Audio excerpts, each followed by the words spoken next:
I can't tell you how many text messages I still go through and look at to this day of how she would give an encouragement text after a game or just reach out, like kids played awesome, or, after the end of the year banquet. There was just numerous, always a follow-up of support.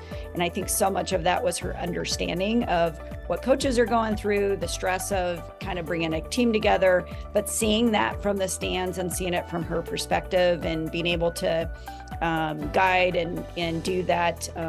Yeah, what a gift to have that here from my very first day up until my last days with her. When I came into this job, what I had known growing up is all I knew were the opportunities that I had in place. I had parents that kind of saw like every opportunity that my brother had, or my sister and I were going to have, and we just always had that support. That's all we knew. In the places that I had chosen, I felt those things along the way. But when I got here, and you look at how Jenny was always constantly fighting for the next step and what was also necessary, of just not settling for, these are great things that we're providing, but we can also provide these resources here, or we can help set them up for success there. That we have to continue pushing that envelope. The people like Ginny Hunt are the reasons why we're getting to do what we do today. And I need to be a part of her legacy, and I need to help carry that torch because she put her whole life into that, and she's made a tremendous difference in Bozeman.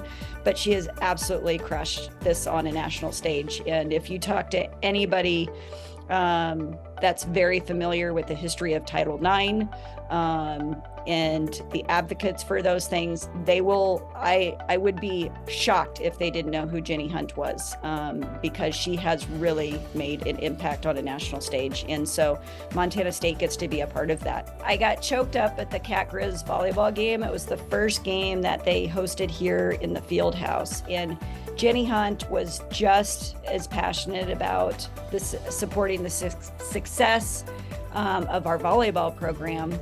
And she was really involved in their Side Out Club. But when they hosted the Cat Grizz volleyball game in the arena, the first of its kind, and it was sold out, I was like choked up, because I'm like, that doesn't happen without Ginny Hunt's fingerprints on that. I mean, it was just all over it. And I'm like, it was just a piece about Ginny and where her legacy has gotten Montana State too. Like, we're doing these things, and she was such a big piece of that. So I'm like, she will always be missed, and she will rest well. But she has left this university in very, very good hands. When I go back to our leadership and the support for all of our student athletes across the board, she's just a game changer, and she was so caring and just loved student athletes and just wanted them to thrive in every facet, and they certainly are. She just was so supportive. I'm like,